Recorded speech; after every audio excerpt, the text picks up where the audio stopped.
So it's been about 4 weeks since I did my last video, and everything's kind of calmed down a little bit. That they're finished shooting at Cleveland Point, so that means all the videos and pictures and stuff that were coming out of there, abruptly stopped. And but there's still some interesting things to talk about, and some of the last pictures and videos had some really interesting things in it that I can talk about here. I'm going to cut right to it. The big thing that everyone's discussing and kind of freaking out over, frankly, is the MLG, this mysterious little girl that was popping up in pictures and now videos, and who is she, what's she doing? I mean, I don't have any kind of theory or anything, because there's nothing to go off of here. We have no context. What is she doing on the ship? Who is she? I don't know. It basically all started about a month and a half or so ago, I guess. The pictures were coming in, and we started to notice, who's that little girl on there? And I didn't really think much of it, honestly. I was like, it's kind of strange, but I didn't really think much of it. And it was really this video, this spy video, one of the last 5 videos to come from the set, where of the MLG jumping off of the ship. It shows her, the side of the ship is damaged, which is interesting, but she shouts, "Mommy!" and jumps off the ship, and then Rince, who's right next to her, he jumps off after her, and then we piece together footage from other spy videos, and Lucy shouts, "Gale!" when she jumps, and then Edmund and Caspian come over and kind of comfort her. So what is this? This is definitely not a scene in the book. And how do I feel about it? I'm just at a loss for words, because how can I form any kind of opinion on it? Because we don't know. We have no idea when in the story this takes place, or why it takes place, or who this character is. This might end up being my favorite scene in the movie, for all I know. Or it might be the worst scene in the movie. I really don't know. It's about 14 pages, I think, this thread on Narnia Web. Coming up with theories on who the MLG is and what she's doing there. We are no closer to figuring it out. And I don't remember ever being this confused about something with Prince Caspian, or Lion, the Witch, and the Wardrobe. Caspian, it was always difficult to kind of piece together exactly what they'd done, because they dramatically changed the structure. For the most part, I think it was necessary changes. But it was hard to piece together, wait a minute, where does this take place? Because it's not going to be like it is in the book, so where's this going to happen? And but at least when we saw footage, it was like, okay, this is the night raid. We had a very vague idea of what it was going to be. I mean, what is this? I have no clue what this scene is, or who this character is. I mean, I guess the most popular theory when the video first came on was that she's a freed slave from the Lone Islands, and then she gets reunited with her mom. The big problem with this one is that she's on the ship for the dragon attack, which doesn't make any... that's the part that just kind of screws up all the theories I have. So that's what I can't figure out. Like, why would they bring an 8 or 9-year-old girl on board the ship? I mean, in the book, of course, Lucy's the only girl on the ship, and that was one thing that Jim Fan suggested, that maybe... I can just see some studio exec from Fox saying, how can we have Lucy be the only female on the ship? We have to... we got to make our money back on this thing. We have to have a universal appeal. How can we have Lucy be the only female on the ship? And you can see some studio exec thinking that, and so we got to find some place to get another character in there. I mean, it's almost like with Reepicheep. Reepicheep in the book was the only creature in the movie. Then of course they had to add more creatures, and so I mean I don't know. I don't know what the context is or why she's there, but I can definitely see that being one of the thinking that's going on behind it. So I don't have any more. I don't know what else to say about the MLG. What else we have nothing. I have no feeling at all. This could be a great scene. It could be a bad scene. I have no idea. So I'm just going to move on. I don't know what else to say about it. But I just thought I would acknowledge it because that's such a huge issue. But wait and see what happens. What else can I say? Very interesting quote from Ben Barnes in an interview recently. He was talking about the Dawn Treader as an adaptation, and he said they've stolen a couple ideas from some of the later Narnia books. And I'm sure most people, the first thing that came into their minds was the Lady of the Green Kirtle, who in a leaked script, there are references to the Lady of the Green Kirtle, and they kind of set her up, in Dawn Treader, even though obviously she doesn't appear until, the Silver Chair, which takes place 70 Narnian years later. And there's a lot of fear about that, because that did not work at all in the leaked script that we saw. I don't, how I set my position about the leaked script or not, I don't remember. I mean, as far as specifics, the specifics on the leaked script have never worried me. It's more about, okay, what are the issues they're trying to work, because it's an experimental draft, I believe. That's what they said, and I believe it makes sense.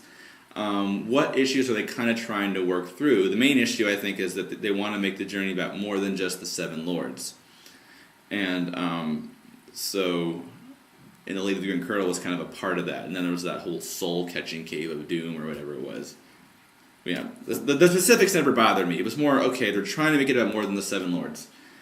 And this is another one where it's like, what can I say to this? I mean, I'm certainly not against the idea of borrowing from other books. I mean, they did that in Prince Caspian movie, with Lucy's dream, kind of like how, Aslan talks to Jill in a dream in the silver chair.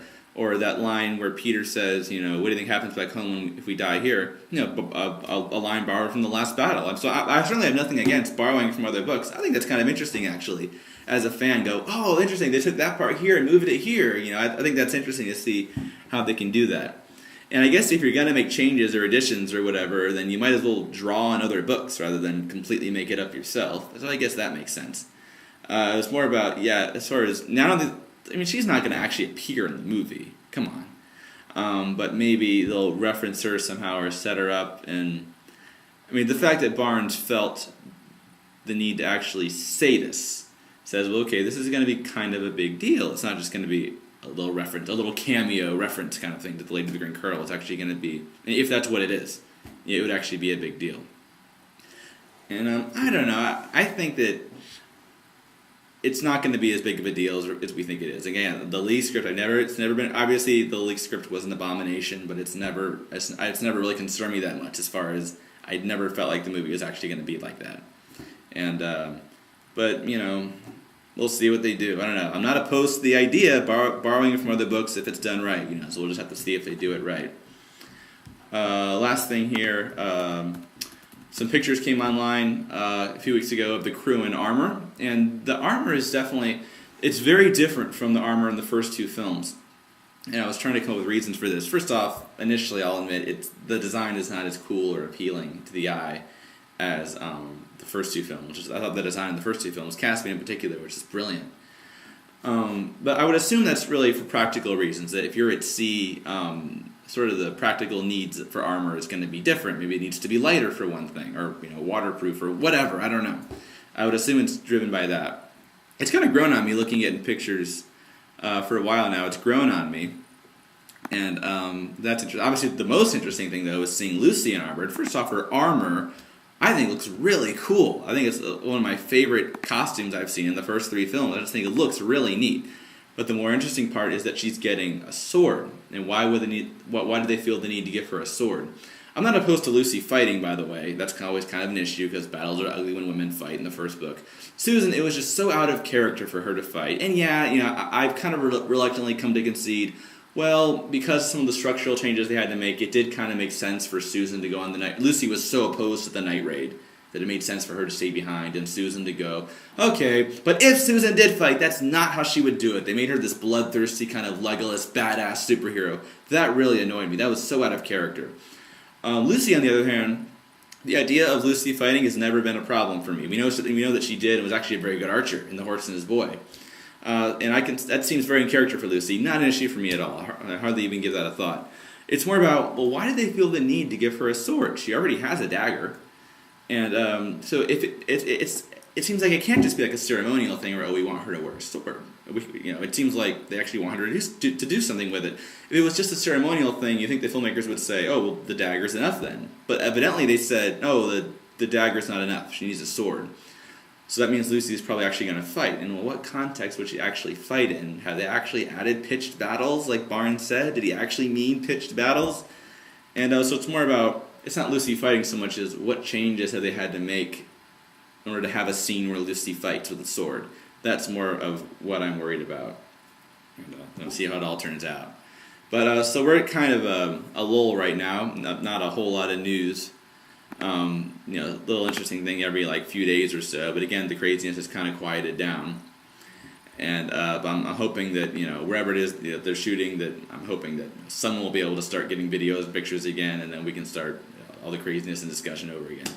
But for now, we're just sort of enjoying a brief break, I think, from all the craziness.